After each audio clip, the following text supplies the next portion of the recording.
ನಮಸ್ತೆ, ಸುಪ್ರಭಾತಂ.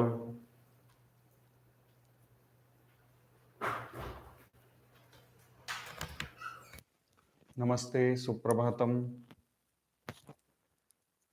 ಇವಾಗ ಕನ್ನಡದಲ್ಲಿ ಯೋಗಾಭ್ಯಾಸ ಮಾಡೋಣ.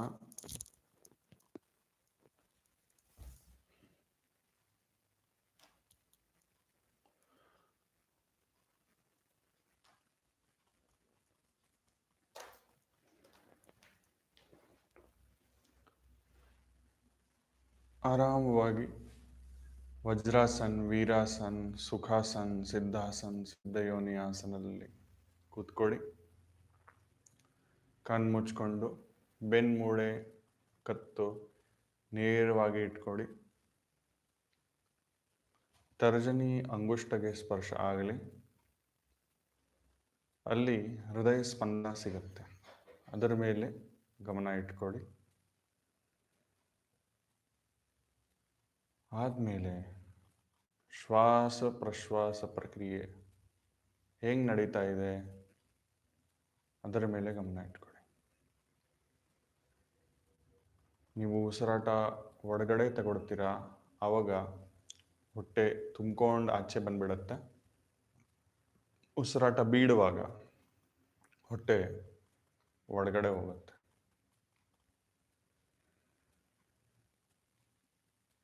ನಿಧಾನವಾಗಿ ಉಸಿರಾಡಿ. ಪ್ರತಿ ಉಸಿರಾಟದಿಂದ ಶರೀರ ಶಿಥಿಲ ಮತ್ತು ಮನಸ್ಸು ಶಾಂತವಾಗಿ ಆಗ್ತಾ ಇದೆ.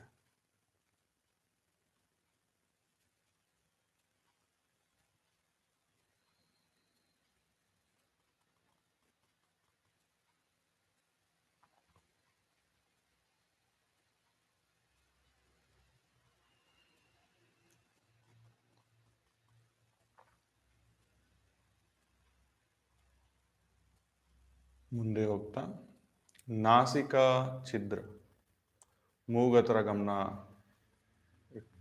ತಗೊಂಡು ಬನ್ನಿ. ಉಸಿರಾಟ ಒಳಗಡೆ ತಗೊಳ್ಳುವಾಗ ಚಳಿ ಗಾಳಿ, ಕೂಲ್ ಏರ್ ಒಳಗಡೆ ಹೋಗ್ತಾ ಇದೆ. ಉಸಿರಾಟ ಬೀಳುವಾಗ ಬಿಸಿ ಗಾಳಿ, ವಾರ್ಮ್ ಏರ್ ಆಚೆ ಬರ್ತಾ ಇದೆ.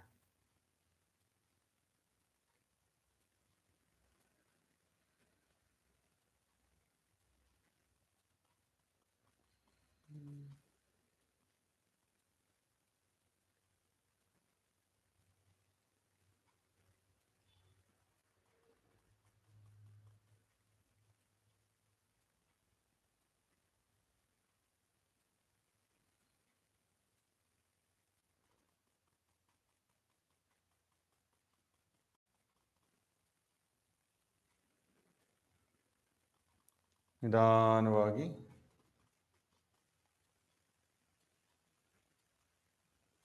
ಎರಡು ಕಣ್ಣಿನ ಮಧ್ಯಭಾಗದಲ್ಲಿ ಆಜ್ಞಾಚಕ್ರ ಇರುತ್ತೆ. ಆಜ್ಞಾಚಕ್ರ ಮೇಲೆ ಗಮನ ಇಟ್ಕೊಂಡು ಅಲ್ಲಿ ಮನಸ್ಸು ಪಟಲ ಮೇಲೆ ಓಂಕಾರದ ಚಿತ್ರಣ ಮಾಡೋಣ. ಆ ಓಂಕಾರ ಮೇಲೆ ಗಮನ ಇಟ್ಕೊಂಡು 3 ಸತಿ ದೀರ್ಘವಾಗಿ ಓಂಕಾರದ ಉಚ್ಚಾರಣ ಮಾಡೋಣ.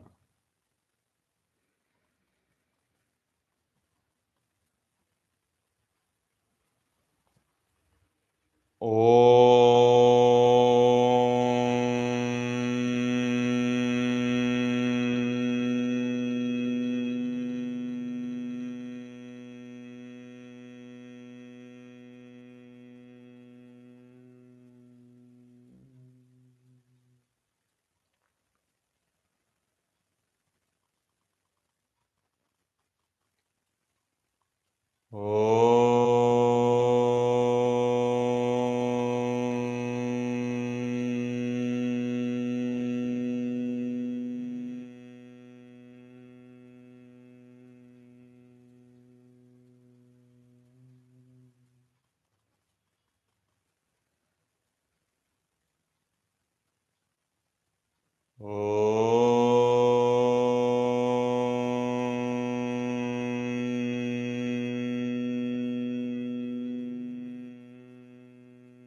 ಪ್ರಣವ ಓಂಕಾರದ ಧ್ವನಿ ಕಂಪನಿಂದ ನಮ್ಮ ಶರೀರ ಮತ್ತು ಮನಸ್ಸು ಮೇಲೆ ಯಾವ ಪ್ರಕಾರದ್ದು ಪರಿಣಾಮ ಆಗಿದೆ ಅದರ ಮೇಲೆ ಗಮನ ಇಟ್ಕೊಳ್ಳಿ. ಮುಂದೆ ಬರ್ತಾ ಬರ್ತಾ ಭೂಮಿ ತಾಯಿದು ಭೂಗೋಳ ಸ್ವರೂಪ ನಿಮ್ಮ ಮನಸ್ಸು ಪಟಲ ಮೇಲೆ ತಗೊಂಡು ಬನ್ನಿ. ಅದರ ಮೇಲೆ ಬ್ರಹ್ಮಾಂಡೀಯ ಊರ್ಜಾ, ಬಿಳಿ ಬಣ್ಣದು ಬ್ರಹ್ಮಾಂಡೀಯ ಊರ್ಜಾ ಮೀಣ ಮೀಣ ಇರೋದು ಆ ಥರ ಬ್ರಹ್ಮಾಂಡೀಯ ಊರ್ಜಾ ಭೂಮಿ ತಾಯಿ ಮೇಲೆ ಅಭಿಷೇಕ ಮಾಡ್ತಾ ಇದ್ದಾರೆ. ಈ ಅಭಿಷೇಕದಿಂದ ಫಸ್ಟ್ ವಾತಾವರಣ ಶುದ್ಧ ಆಗ್ತಾ ಇದೆ.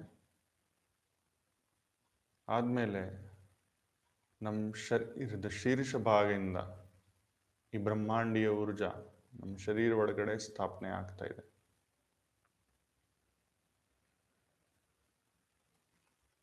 ನಾವು ಎಲ್ಲರೂ ಧ್ಯಾನ ಮಾಡ್ತಾ ಇದ್ದೀವಿ. ಆದಮೇಲೆ ಯಾರು ಎಲ್ಲರೂ ಮಲ್ಕೊಂಡಿದ್ದಾರೆ ಅಥವಾ ಬೇರೆ ಎಲ್ಲ ಜೀವಜಂತುಗಳು ಎಲ್ಲರಿಗೂ ಈ ಊರ್ಜಾ ಸಿಗ್ತಾ ಇದೆ. ಈ ಊರ್ಜೆದು ಅನುಭವ ಮಾಡಿ.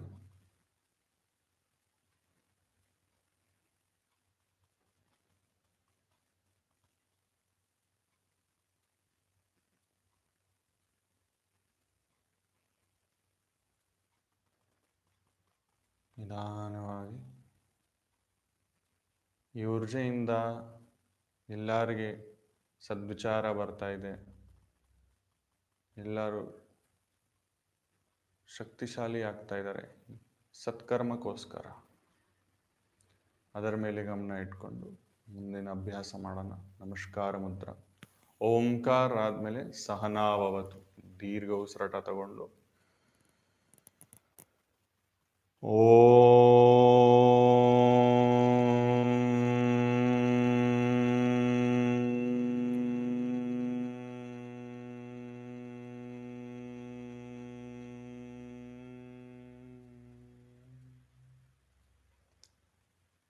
सहनाववतु सहनौ भुनक्तु सह वीर्यं करवावहै तेजस्विनावधीतमस्तु मा विद्विषावहै।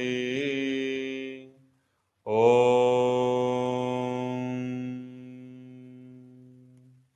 शान्तिः ಶಾಂತಿ ಶಾಂತಿ. ನಿಧಾನವಾಗಿ ಎರಡು ಕೈ ಹಿಂದ್ಗಡೆ ತಗೊಂಡೋಗಿ ಬಲ ಕೈಗೆ ಎರಡು ಕೈಯಿಂದ ಇಟ್ಕೊಂಡು ದೀರ್ಘ ಉಸಿರಾಟ ತಗೊಂಡು ಮೇಲೆ ನೋಡಿ. ಉಸಿರಾಟ ಬಿಟ್ಟು ಕೆಳಗಡೆ ಬನ್ನಿ. ಹಣೆ ಭೂಮಿ ತಾಯಿಗೆ ಸ್ಪರ್ಶ ಮಾಡಿಕೊಂಡು ನಮಸ್ಕಾರ ಮಾಡಿ. ತಂದೆ ತಾಯಿಗೆ ನಮಸ್ಕಾರ, ಗುರುಗಳನ್ನ ನಮಸ್ಕಾರ, ಪರಂಪಿತ ಪರಮೇಶ್ವರ್ ಪರಬ್ರಹ್ಮ ಪರಮಾತ್ಮಗೆ ನಮಸ್ಕಾರ ಮಾಡಿಕೊಂಡು ದೀರ್ಘ ಉಸಿರಾಟ ತಗೊಂಡು ಮೇಲೆ ಬನ್ನಿ.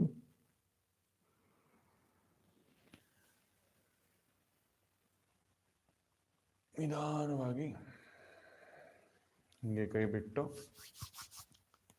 ನಮಸ್ಕಾರ, ಸುಪ್ರಭಾತಂ. ಈಗ ಮುಂದಿನ ಅಭ್ಯಾಸ 6 ಚೇರ್ ಸೂರ್ಯ ನಮಸ್ಕಾರ. ಇದು ಚೇರ್ ಎಲ್ಲರಿಗೆ ಗೊತ್ತು ಮೋಸ್ಟ್ಲಿ. ಇದು ಅಯ್ಯಂಗರ್ ಚೇರ್ ಅಂತ ಹೇಳ್ತೀವಿ. ರೆಗ್ಯುಲರ್ ಚೇರಲ್ಲಿ ಸ್ವಲ್ಪ ಚೇಂಜಸ್ ಇರುತ್ತೆ, ಈ ಥರ ಸಪೋರ್ಟ್ ಇರಲ್ಲ. ಅದು ಅಯ್ಯಂಗರ್ ಚೇರ್ ಅಂತ ಆಗ್ಬಿಡುತ್ತೆ. ಸರಿನಾ?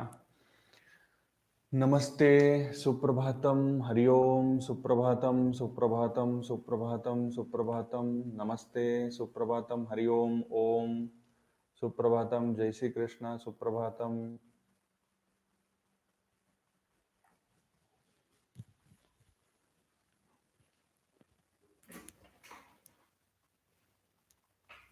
ಆರಾಮಾಗಿ ಕೂತ್ಕೊಂಡು ಚೇರ್ ಕಾಲ್ ಜೊತೆಗೆ ನಮ್ಮ ಕಾಲು ಆಚೆನೂ ಇರ್ಬೋದು, ಪರವಾಗಿಲ್ಲ.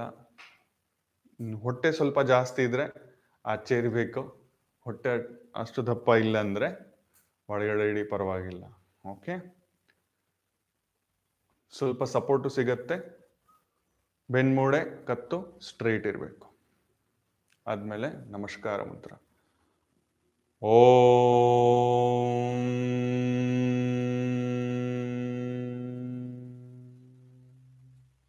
ಹಿರಣ್ಮಯೇನ ಪಾತ್ರೇಣ ಸತ್ಯಸ್ಯಾಪಿ ಹಿತಂ ಮುಖಂ ತತ್ವಂ ಪೂಷನ್ನ ಪಾವೃಣು ಸತ್ಯಧರ್ಮಾಯ ದೃಷ್ಟಯೇ. ಓಂ ಹ್ರಾಂ ಮಿತ್ರಾಯ ನಮಃ. ಏಕಂ, ಸ್ವಲ್ಪ ಸಪೋರ್ಟ್ ಬಿಟ್ಟು ಇನ್ನೂ ಬೆನ್ಮೂಡೆ ಸ್ವಲ್ಪ ಸ್ಟ್ರೈಟ್ ಮಾಡಿ. ದ್ವೇ, ದೀರ್ಘ ಉಸಿರಾಟ ತಗೊಂಡು ಎರಡು ಕೈನ ಹಿಂಗೆ ಸ್ಟ್ರೈಟಾಗಿ ಮೇಲೆ ಊರ್ಧ್ವಹಸ್ತ. ತ್ರಿಣೀ, ಉಸಿರಾಟ ಬಿಟ್ಟು ಕೈ ಹಿಂಗೆ ಮಂಡಿ ಮೇಲೆ ಇಡಿ, ಸ್ಟ್ರೈಟ್ ಇಡಿ. ಚತ್ವಾರಿ, ದೀರ್ಘ ಉಸಿರಾಟ ತಗೊಂಡು ಬಲ ಕಾಲು ಹಿಂಗೆ ಸ್ಟ್ರೈಟ್ ಚಾಚಿ ಬೆರಳುಗಳು ನಿಮ್ಮ ಕಡೆ ಹಾಡಿಸಿ ಉಸಿರಾಟ ಬಿಟ್ಟು ಕೆಳಗಡೆ. ಪಂಚ, ಷಟ್, ದೀರ್ಘ ಉಸಿರಾಟ ತಗೊಂಡು ಮೇಲೆ ನೋಡಿ, ಉಸಿರಾಟ ಬಿಟ್ಟು ಕೆಳಗಡೆ ಹೋಗ್ಬೇಕು. ಆದಮೇಲೆ ಕೈ ಹಿಂಗೆ ಕಾಲತ್ರ, ದೃಷ್ಟಿ ನಾಭಿಸ್ಥಾನ ಕಡೆ, ಎಲ್ಲ ಪ್ಯಾರಾಸ್ಪೈನಲ್ ಮಸಲ್ಸು ಸ್ನಾಯುಗಳು ಎಲ್ಲ ರಿಲ್ಯಾಕ್ಸ್ ಮಾಡಿ. ಆದಮೇಲೆ ಎರಡು ಕೈ ಹಿಂಗೆ ಮೇಲೆ ಕರ್ಕೊಂಡು ಬನ್ನಿ. ದೀರ್ಘ ಉಸಿರಾಟ ಸಪ್ತ, ಆದಮೇಲೆ ಅಷ್ಟ, ಉಸಿರಾಟ ಬೀಳ್ತಾ ಬೀಳ್ತಾ ವಾಪಸ್ ನವ. ಬಲ ಕೈ ಹಿಂಗೆ ಮೇಲೆ, ದಶ,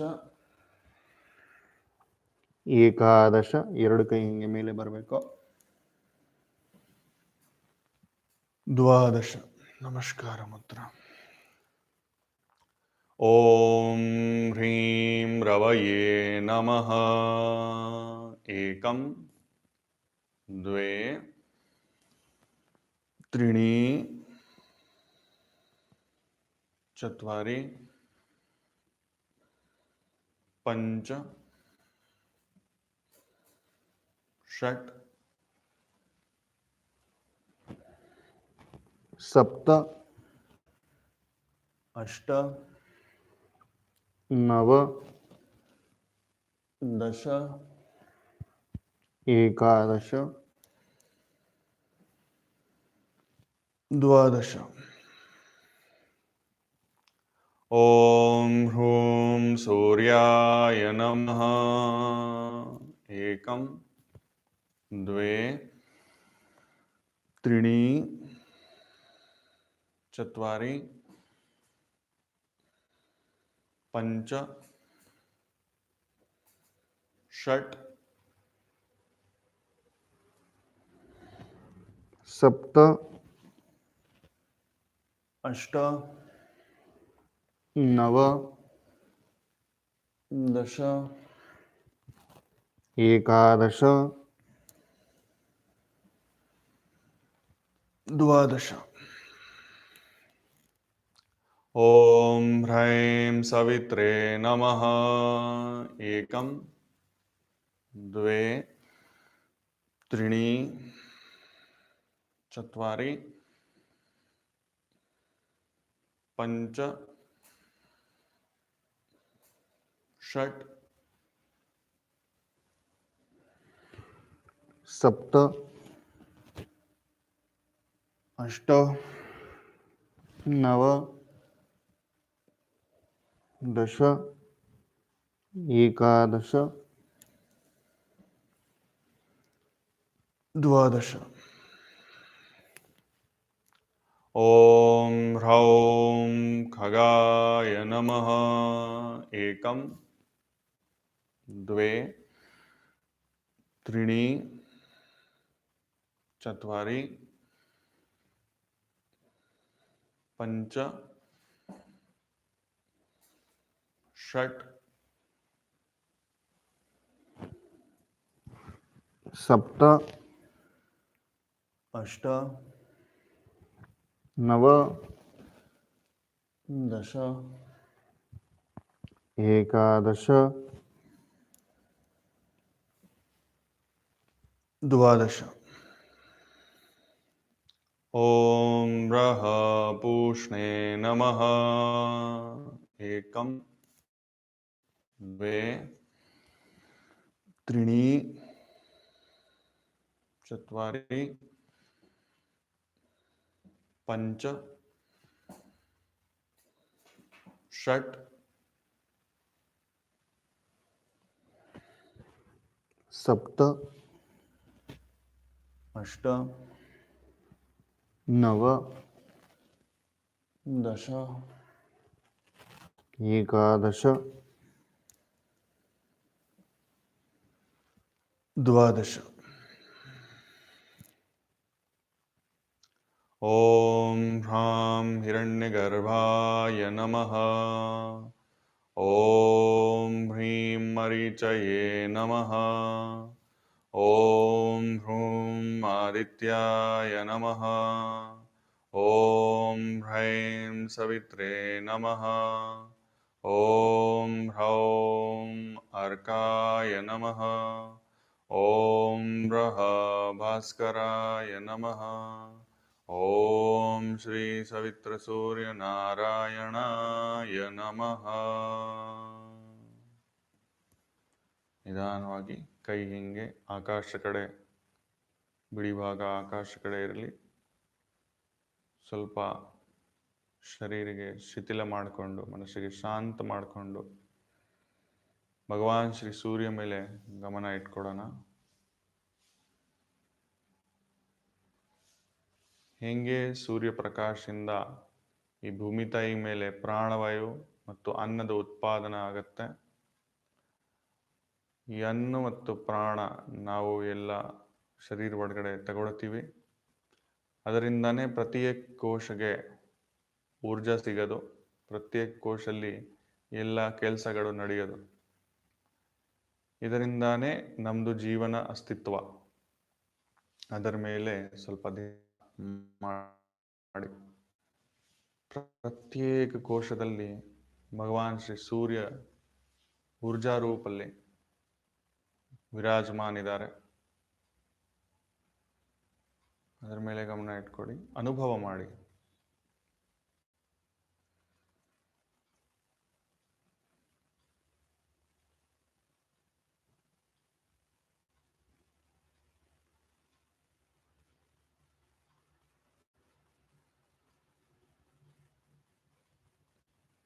ಅನುಭವದ ಆದಮೇಲೆ ನಿಧಾನವಾಗಿ ಮುಂದಿನ ಅಭ್ಯಾಸ ಮಾಡೋಣ. ಇವಾಗ 10ನೇ ದಿನ ಅಂದರೆ ಡೇ 10, 14 ತ್ರಿಕೋಣಾಸನ, 14 ತ್ರಿಕೋಣಾಸನ ಅಭ್ಯಾಸ. Okay, 14 times we are going to do ತ್ರಿಕೋಣಾಸನ. ಸುಪ್ರಭಾತಂ to everyone. Good morning, good morning. Good morning ಬಿಟ್ಟು ಸುಪ್ರಭಾತಂ ಹೇಳಿದರೆ ಸ್ವಲ್ಪ ಒಳ್ಳೆ ಇರುತ್ತೆ.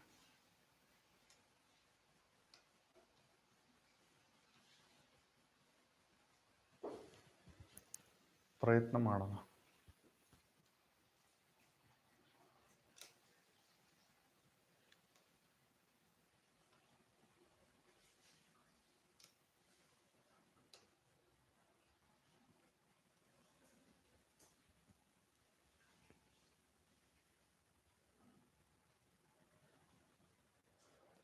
ಈಗ ತ್ರಿಕೋಣಾಸನ ಅಭ್ಯಾಸ.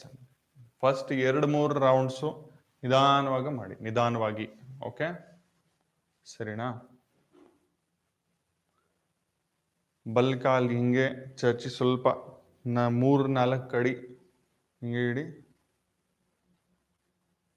ಈ ಕಡೆ ಬೆರಳುಗಳು ಈ ಕಡೆ, ಬಲ್ಕಾಲದು ಎಡಕಾಲದು ಈ ಕಡೆ, ಸ್ವಲ್ಪ 60-70 ಡಿಗ್ರಿ. ಆಮೇಲೆ ದೀರ್ಘ ಉಸಿರಾಟ ತಗೊಂಡು ಎಡ ಕೈ ಮೇಲೆ ಉಸಿರಾಟ ಬಿಟ್ಟು ನಿಧಾನವಾಗಿ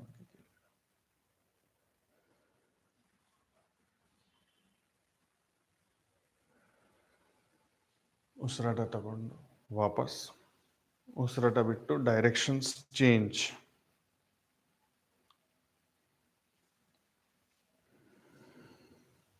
ಉಸಿರಾಟ ತಗೊಂಡು ಮೇಲೆ,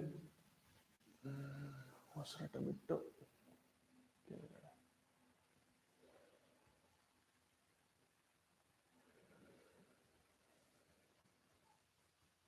ಒಂದು,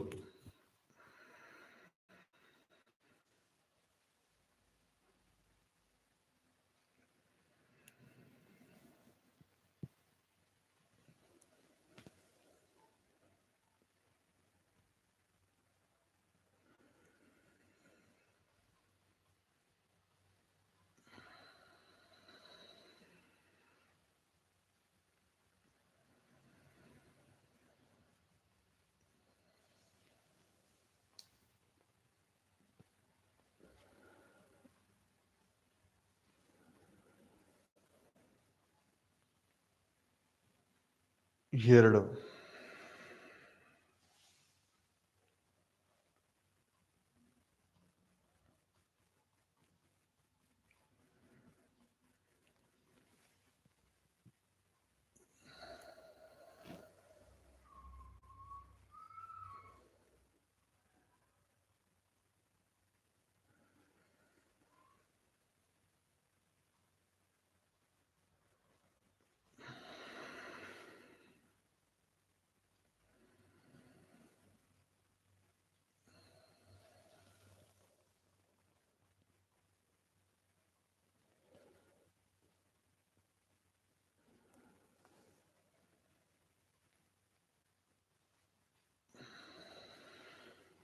ಮೂರು,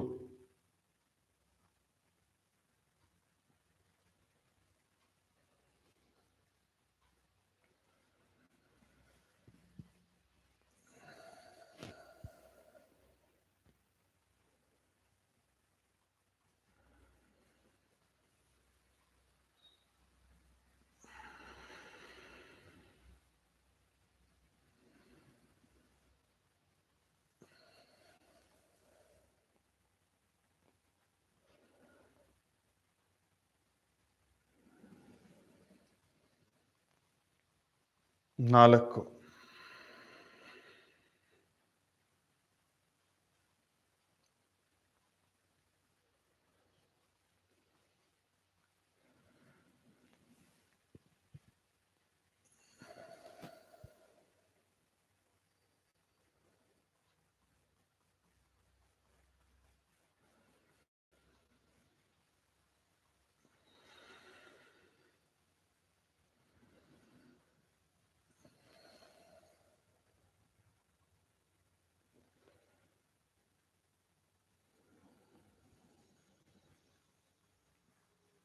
5,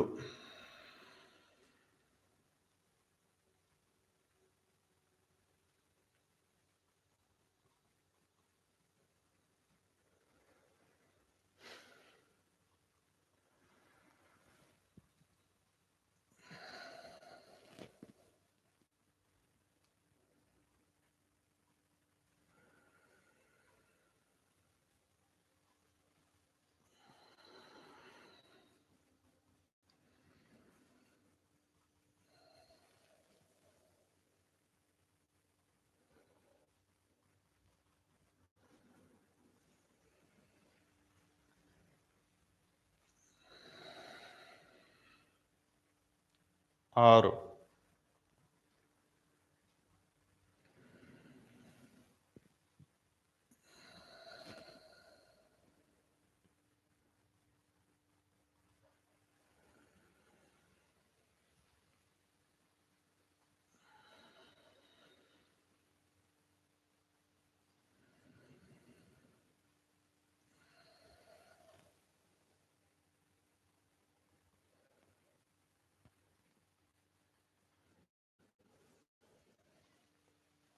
8,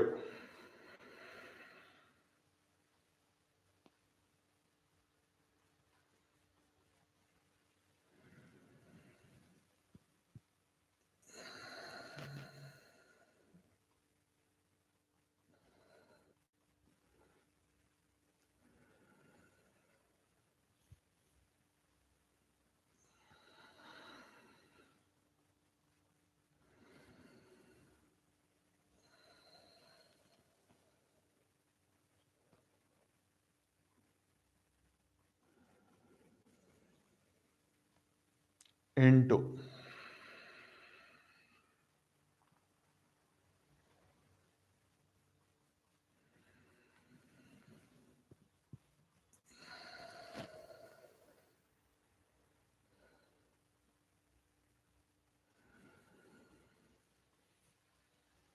9 8.5 8 ಬಾರು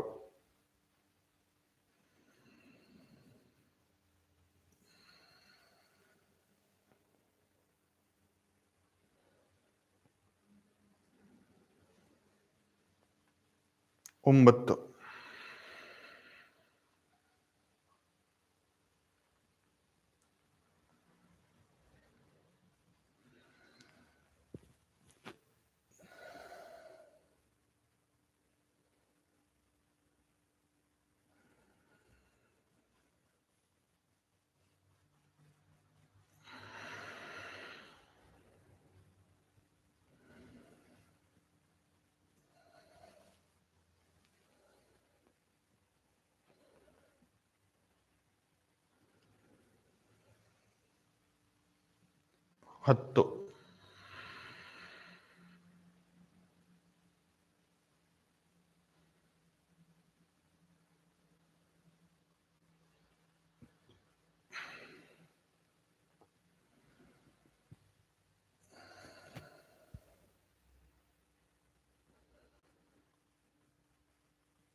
11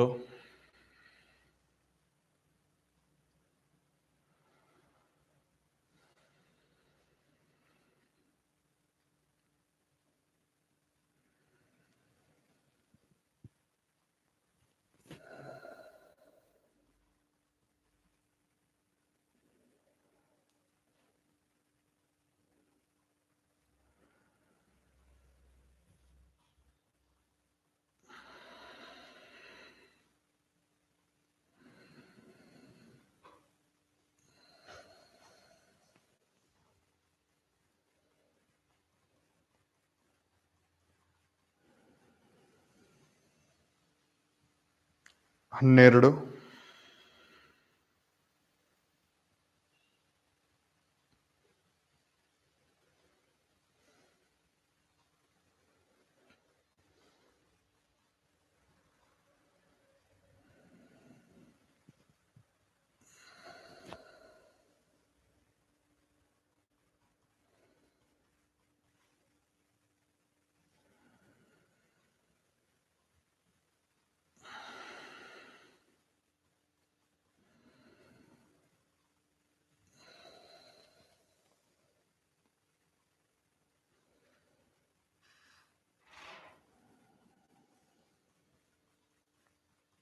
13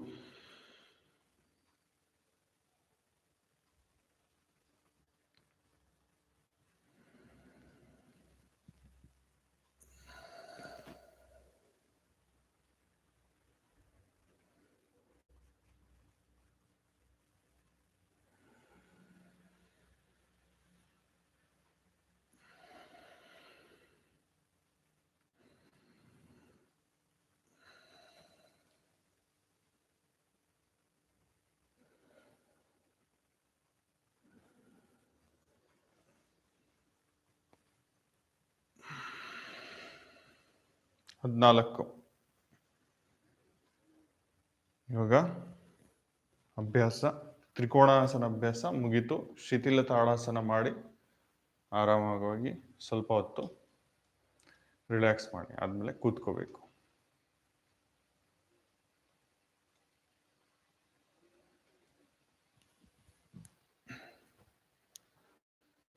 Sir, I have done. No, it should not bend. The 60-degree angle feet knee can bend a little while other side. It's okay initially if you are bending, it's fine, but try to straighten it as you go down. Okay? 10, 12, okay, very good. Na hathat na balat, sthiram sukham asanam. Very good, excellent. No problem. It's not a competition. Okay, good. ಈಗ ಹಿಂಗೆ ಕೂತ್ಕೊಡಿ ದಂಡಾಸನಲ್ಲಿ. ದಂಡಾಸನಲ್ಲಿ ಕೂತ್ಕೊಡಿ ಸ್ವಲ್ಪ ಹೊತ್ತು. ಆದಮೇಲೆ ಬಲ ಕೈಗೆ ಹಿಂಗೆ fold ಮಾಡಿ, ಹಿಂದ್ಗಡೆ ಫೋಲ್ಡ್ ಮಾಡಿಕೊಂಡು ಎರಡು ಕೈ ಕಾಲಿಗೆ, ಕಾಲಿಗೆ, ಎರಡು ಕಾಲಿಗೆ ಹಿಂಗೆ ಫೋಲ್ಡ್ ಮಾಡಿಕೊಂಡು ವಜ್ರಾಸನ. ವಜ್ರಾಸನ ಆದಮೇಲೆ ಮಂಡುಕಾಸನ ಮಾಡೋಣ.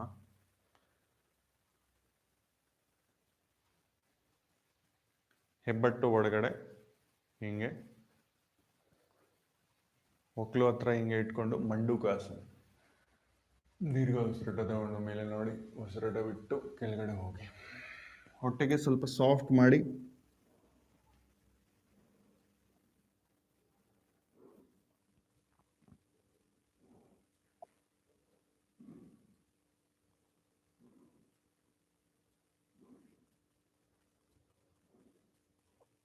ದೀರ್ಘ ಉಸಿರಾಟ ತಗೊಂಡು ವಾಪಸ್ ಬನ್ನಿ.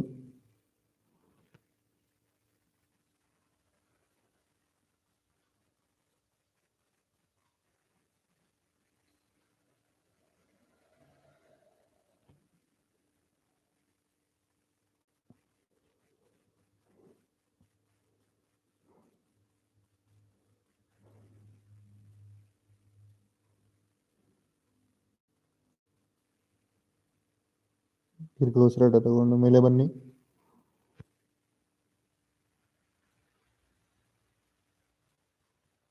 ಉಸಿರಾಟ ಬಿಟ್ಟು ಪುನಃ ವಾಪಸ್.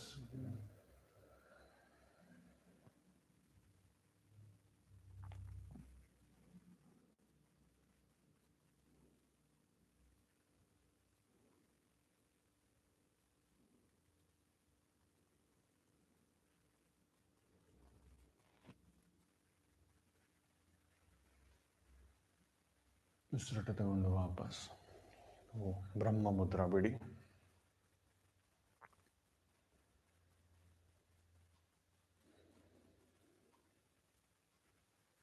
ಇದರಾದ್ಮೇಲೆ ಇದೇ ಆಸನಲ್ಲಿ ಮಾಡ್ಬೋದು, ಪರವಾಗಿಲ್ಲ.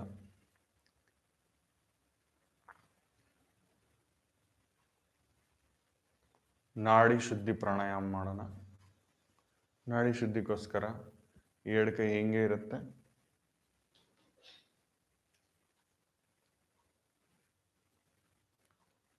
ಎರಡು ಕೈ ಹಿಂಗೆ, ಬಲ ಕೈಗೆ ನಾಸಿಕ ಮುದ್ರ ಮಾಡೋಣ. ನಾಸಿಕ ಮುದ್ರಕ್ಕೋಸ್ಕರ ಹಿಂಗೆ ಕೈ ಇರುತ್ತೆ, ಸರಿನಾ? ತರ್ಜನಿ ಮತ್ತೆ ಮಧ್ಯಮ ಹಿಂಗೆ ಅಂಗುಷ್ಟಗೆ ಕೆಳಗಡೆ ಹಿಂಗೆ ಸ್ಪರ್ಶ ಆಗೋದು, ಸರಿನಾ? ಆದಮೇಲೆ ಈ ನಾಸಿಕ ಮುದ್ರೆ ಇಟ್ಕೊಂಡು ಹಿಂಗೆ ಇಡಿ. ಸ್ವಲ್ಪ ಚಿನ್ನು ಒಳಗಡೆ, ಬ್ಯಾಕ್ ನೆಕ್ ಇರೆಕ್ಟ್, ಕತ್ತು ಮತ್ತು ಬೆನ್ಮೂಳೆ ಎಲ್ಲ ನೇರವಾಗಿ ಇಡಿ. ಸ್ವಲ್ಪ ಚಿನ್ನು ಗಡ್ಡ ಹಿಂಗೆ. ಆದಮೇಲೆ ಬಲ ಮೂಗಿಗೆ ಕ್ಲೋಸ್ ಮಾಡಿಕೊಂಡು ಎಡ ಮೂಗಿಂದ ಉಸಿರಾಟ ಬಿಡಿ. ಉಸಿರಾಟ ತಗೊಳ್ಳಿ. ಎಡ ಮೂಗು ಕ್ಲೋಸ್ ಮಾಡಿಕೊಂಡು ಬಲ ಮೂಗಿಂದ ಬಿಡಿ.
ಸ್ವಲ್ಪ ಅಭ್ಯಾಸ ಆದಮೇಲೆ ನಿಧಾನವಾಗಿ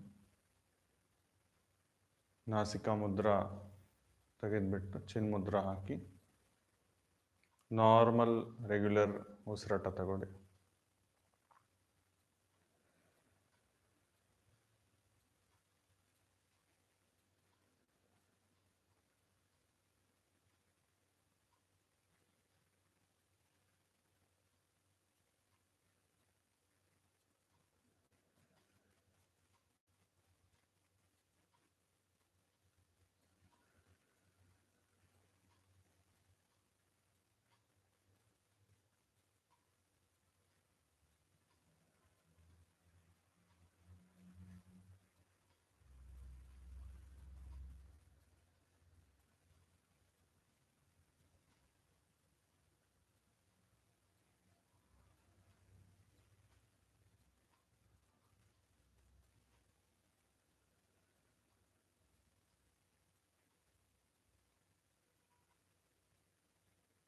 ಅದಾದಮೇಲೆ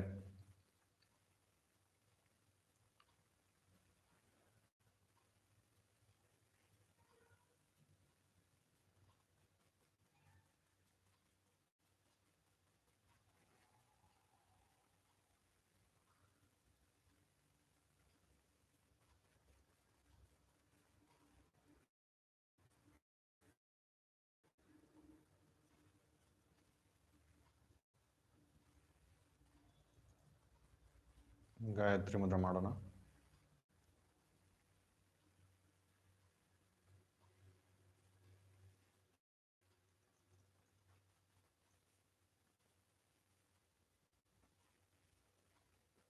ನಮಸ್ಕಾರ ಮುದ್ರ.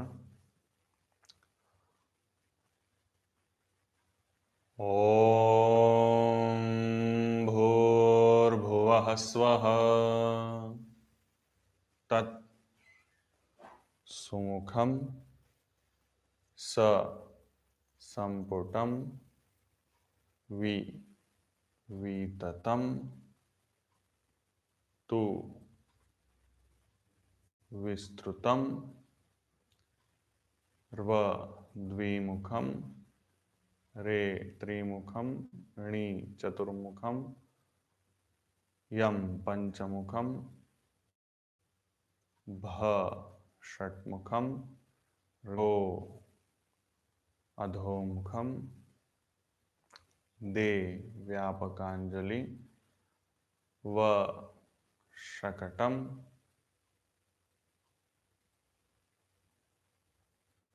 ಸ್ಯ ಯಮಪಾಶ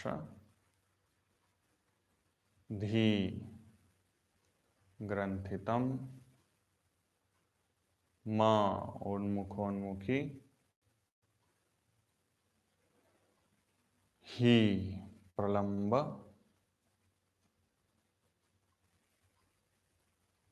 ಧೀ ಮುಷ್ಟಿಕಾ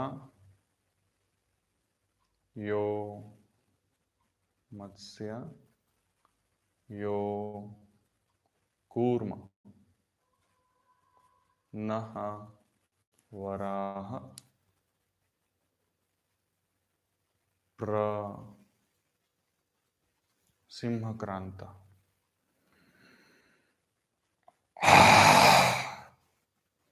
ಮಹಾಕ್ರಾಂತ ಚೋ ದ ಮುದ್ಗರ ಯಾತ್ ಪಲ್ಲವ ಮುದ್ರ. ಇದರಾದ್ಮೇಲೆ ಪ್ರಾಣ ಮುದ್ರ ಮಾಡೋಣ. ಪ್ರಾಣ ಮುದ್ರೆಗೆ ಹಿಂಗೆ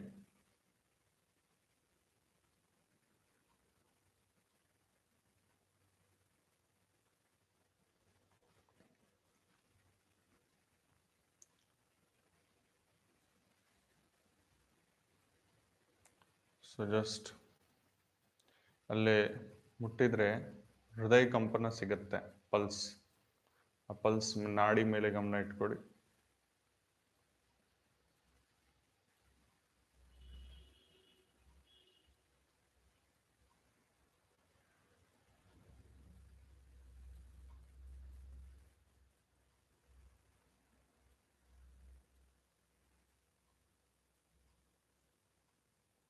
From here, I will speak in English to discuss Bhagavad Gita, Prathamodhyaya, Arjuna Vishada Yoga. Till now, we have understood that Arjuna is under confusion and he is thinking of avoiding the war. He is thinking that he should not fight or kill his own relatives, and he is trying to justify himself in front of Bhagavan Shri Krishna. Yet Krishna has not yet spoken anything. He is just listening to the arguments or to the points or to the loud thinking of Arjuna. And let us see what happens next. कुलक्षये प्रणश्यन्ति कुलधर्मः सनातनः धर्मे नष्टे कुलं कृत्स्नम् अधर्मो अभिभवत्युत अधर्माभिभवात् Krishna प्रदुष्यन्ति कुलस्त्रियः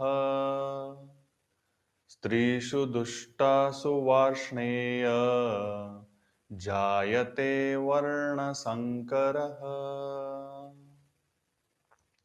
Now here, if we go to the last word, that is Varna Sankaraha. Varna means four Varnas which have been described: Brahmana, Kshatriya, Vaishya, Shudra. Sankaraha means when somebody's Varnas are mixed, then it becomes Varna Sankaraha. Now here we have to understand, one is at physical level, another one is at mental level.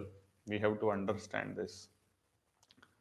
And for the Atman, there is basically no Varna. It is for our role as human being, we have Varna. For Atman, there is no Varna. Atman is only towards Brahman. If Atman is towards Brahman, then that person is called as Brahman. Okay? So, rest of the things are basically physical or material level word. Now here Arjuna wants to tell that if I do this, then I will be responsible for kulakshaya, means I will be responsible for deleting the race, my own race. And because of that, there may be damage to my dharma, and because of that adharma will happen, and because adharma means wrongdoing will happen, there will be impurity which will be happening into my kula, and that impurity will be in the form of impure ladies. What does it mean? It means that because of this there may be means the transfer of the knowledge will be contaminated. At the same time, transfer of genes from one generation to another generation also may get contaminated, and through that the race which will come up will be Varna Sankara. Now here I would not go into the biological details of all these things. Rather than that, I would like to talk about dharma, what is right doing, and what exactly we mean by contamination of knowledge. Now dharma means right doing, following the truth. Now truth, one very basic truth is we are not this body. We are body plus consciousness.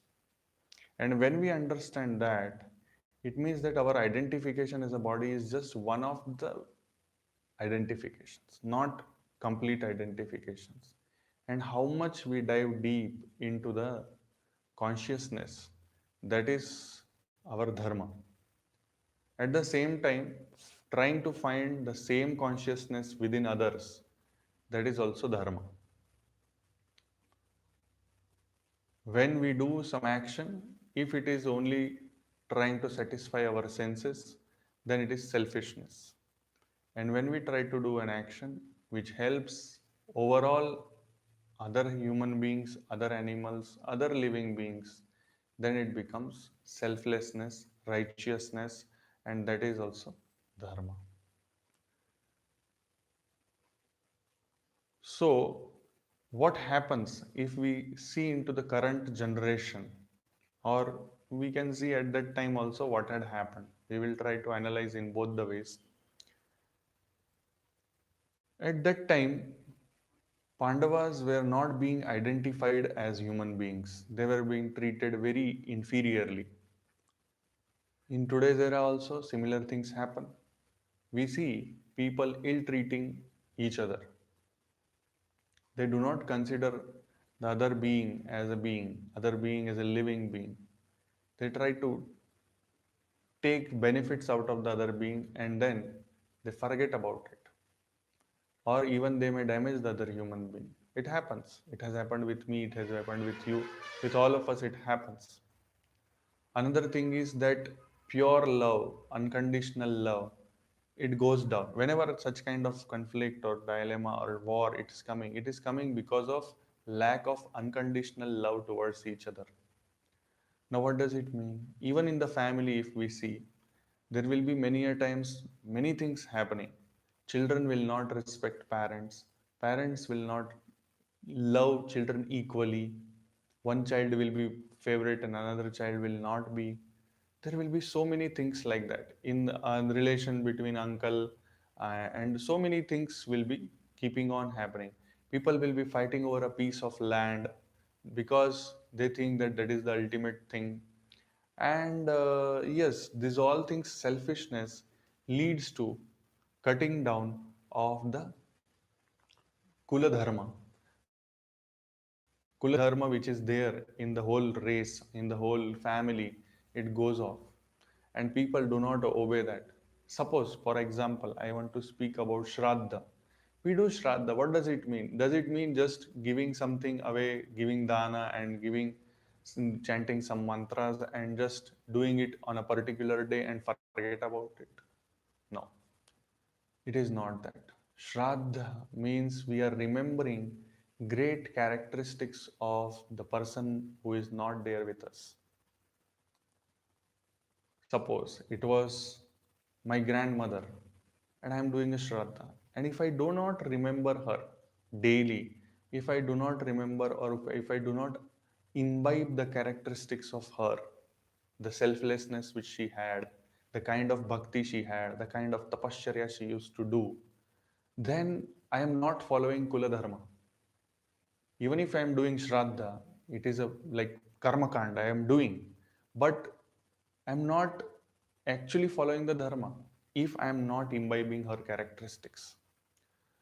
So when Arjuna speaks about Varna Sankar, it means that even if suppose I am born as a Brahmin, I am not following the Dharma of whatever I am and whatever my ancestors were, then I have become Varna Sankar, even if I am born into that race. I hope that I am making that point clear. In the same way, there will be other Varnas, and same way their functions, if they are not following properly, then there will be problems that will be creating Varna Sankara generation. It is not only about getting married to one or other caste. It is not like that. Or getting means in that time, that era, it was because of the war, all these things can happen.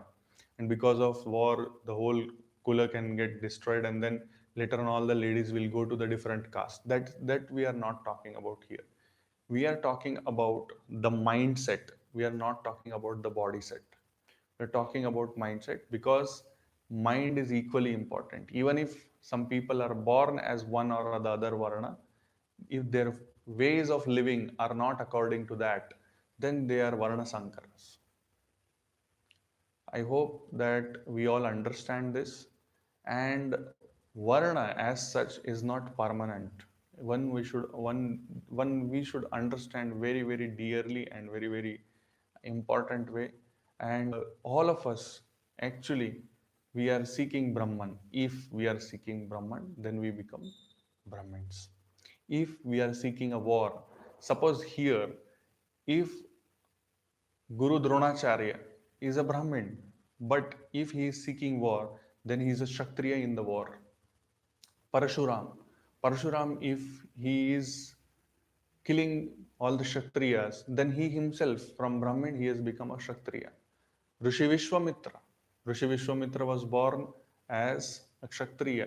But however, when he started doing penance and he started learning, and then he became a scholar, then he started giving discourses, then he becomes a Brahmin. So this is the way our Varna Vyavastha was sitting previously. Valmiki also is the example. So like that, another thing, one more means I will tell, because many people speak about all these things. They do not understand that Bhagwan Sri Ram was born as a Kshatriya. Bhagwan Sri Krishna was a Yadava. And still, all the people worship them. So it is not about, some people tell, no, supremacy of Brahmins and Brahminism and all these things. There is nothing called as that. If it would have been there, then Brahmins would have replaced, because they have the hold of all the scriptures. They would have replaced Krishna and Rama and put some other Brahmin deity. But it has not so happened. It happens in other, means in other ways, in other places it happens. Nobody has done that manipulation. Nobody has done. We do not we do not see, and our ancestors were not seeing thousands of years ago. They were not seeing any person as according to Varna. They were seeing their virtues, and according to the virtues, they were being respected and they were being worshipped. I hope that this point, when we realize, we become quite open, and we realize the presence of Brahman in each and every human being. And through that, we may be able to treat each and every person equally, including ourselves. Sometimes we hate ourselves also. That is what is happening with Arjuna at this moment. He is not able to digest the fact that he has arrived to the point where he is trying to kill his own Kula. That is the point. So with that understanding, ಮುಗಿಸೋಣ. ನಮಸ್ಕಾರ ಮುದ್ರ ತಗೊಳ್ಳಿ. ನಮಸ್ಕಾರ ಮುದ್ರ ಮಾಡಿಕೊಂಡು ಓಂಕಾರ ಆದಮೇಲೆ ಸರ್ವೇ ಭವಂತು ಸುಖಿನ ದೀರ್ಘ ಉಸಿರಾಟ ತಗೊಳ್ಳಿ.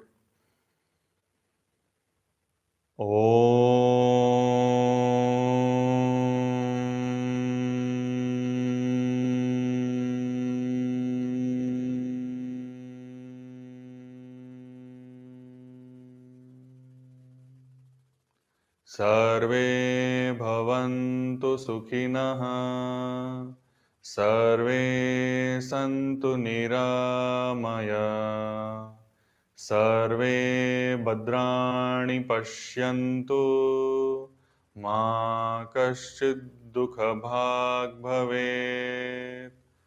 ॐ शान्तिः ಶಾಂತಿ ಶಾಂತಿ. ಎರಡು ಕೈ ಹಿಂದ್ಗಡೆ ಬಲ್ ಕೈಗೆ ಎರಡು ಕೈಯಿಂದ ಇಟ್ಕೊಳ್ಳಿ. ದೀರ್ಘ ಉಸಿರಾಟ ತಗೊಂಡು ಮೇಲೆ ನೋಡಿ. ಉಸಿರಾಟ ಬಿಟ್ಟು ಕೆಳಗಡೆ ಹೋಗಿ ಹಣೆ ಭೂಮಿ ತಾಯಿಗೆ ಸ್ಪರ್ಶ ಮಾಡಿಕೊಂಡು ನಮಸ್ಕಾರ. ತಂದೆ ತಾಯಿಗೆ ನಮಸ್ಕಾರ. ಗುರುಗಳನ್ನ ನಮಸ್ಕಾರ. ಪರಂಪಿತ ಪರಮೇಶ್ವರ್ ಪರಬ್ರಹ್ಮ ಪರಮಾತ್ಮಗೆ ನಮಸ್ಕಾರ ಮಾಡಿಕೊಂಡು ದೀರ್ಘ ಉಸಿರಾಟ ತಗೊಂಡು ಮೇಲೆ ಬನ್ನಿ. ನಿಧಾನವಾಗಿ ಈ ಥರ ಕೈ ಬಿಟ್ಟು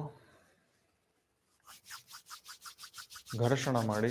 ಘರ್ಷಣ ಮಾಡಿಕೊಂಡು ಊರ್ಜೆ ಉತ್ಪಾದನೆ ಆಗುತ್ತೆ. ಅದು ಊರ್ಜೆ ಕಣ್ಣಿಂದ, ತಲೆಯಿಂದ, ಕತ್ತಿಂದ, ಭುಜ, ಕೈ, ಚೆಸ್ಟ್, ಅಬ್ಡೊಮೆನ್, ಕಾಲಿಂದ ಹೀಗೆ ಪೂರ್ತಿ ಶರೀರಕ್ಕೆ ಸ್ಥಾಪನೆ ಮಾಡಿಸಿ ಆದಮೇಲೆ ನಿಧಾನವಾಗಿ ಕಣ್ಬಿಡಿ. ಧನ್ಯವಾದ.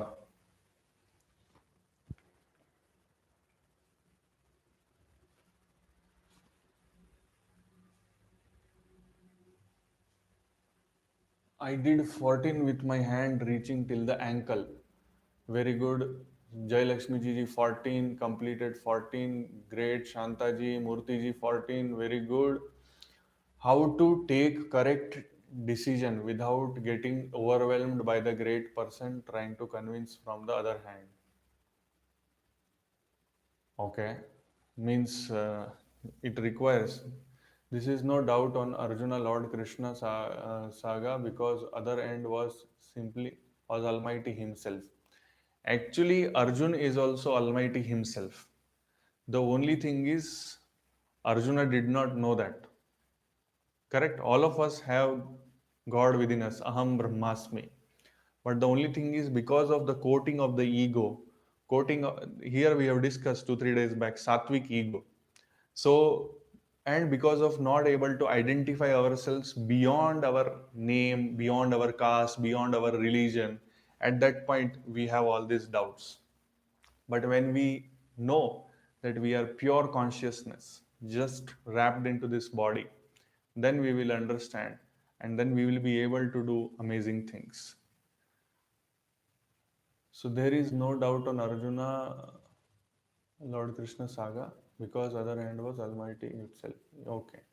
So when you become pure, automatically you will find that yes, this is right and this is wrong. And the pause, the time please, when we used to do when we were kids, no, time please, like that we used to do, correct? So that time please, or the pause, or the patience which we develop, that gives that wisdom. And during that patience, we should not be anxious. We should be receiving the cosmic energy, one. And second thing is, we should be allowing a healthy, fruitful discussion within our own mind about what decision we want to take. Okay. So another thing is, many a times we have to, in my own life, I have taken decisions many a times which are not conventional. I've taken decisions based on the omens.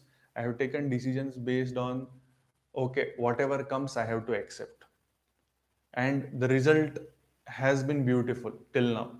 And I hope that because of that only, the result has been beautiful. Otherwise, if I would have put my own ego into the place, no, no, this is right, this is wrong, I should not go to Pondicherry because I want to become a neurosurgeon, and those things, if I would have done, I would not have experienced what I experienced.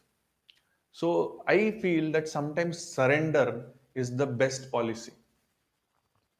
Niswartha bhavana we have to develop. That time we will get the best decisions out of ourselves.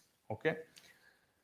Then, yes, sir, I remember story of Angulimal and Valmiki being born of having a criminal pravrutti, but because of great realized by their karma, irrespective of varna, they were born into. Yes, nicely explained. Thank you. Dhanyavadagalu. Completed 14. Excellent. 14. Godamani ji, Shiv Shankar ji. Excellent. Yesterday, I saw a post on social media where a person was trolled for donating his 90% of salary for execution of poor children, just because nowadays people think it's great to have great net worth. Yes, rather than respecting his good deeds, character, virtues, morals, and good character. It's okay. See, we are not here to impress others. It is as simple as that. That person, I do not know. You may share it with me or in the group later on what post it was. Then I can better comment on that. But overall, I can tell this is that whatever you do, it is like the story of that donkey and husband and wife, or father and son story is there. You might be knowing that. In short, it was like donkey. However, donkey was used by father and son duo. If father is sitting, they will tell what kind of a son. If son is sitting, what kind of a father. If both are sitting, what kind of father son duo. They are harassing the donkey. If both are walking with the donkey, they tell what fools they are. And then they lifted the donkey on their head. Then they further laughed. So we cannot satisfy others. Whatever we do, good, bad, whatever we do, we cannot satisfy others. We cannot stop people from talking, from assuming, from giving their judgments without understanding, because it is the tendency of mind. If we get hurt by the social media thing, then we ourselves should think that, do we do that? Do we assume things? Do we just pass on judgments without thinking? That we have to develop. Okay. That is introspection. I think monetary means should not be only means of describing a person. It's high time to educate our children and giving good examples. Okay. Yes, very good. I think with that understanding, Always remember that all of us have to be healthy, happy, and prosperous together. None of us should suffer. All of us have to live in harmony and peace along with all other plants and animals. With that understanding, Dhanyavada. Have a nice day. Please put the like button and please share it with many maximum number of people you can. We have to reap the Maharshi effect. At least 1 crore people we need to manifest this. And let us join our hands together and bring the pure consciousness within us into manifestation. Thank you very much. Dhanyavad.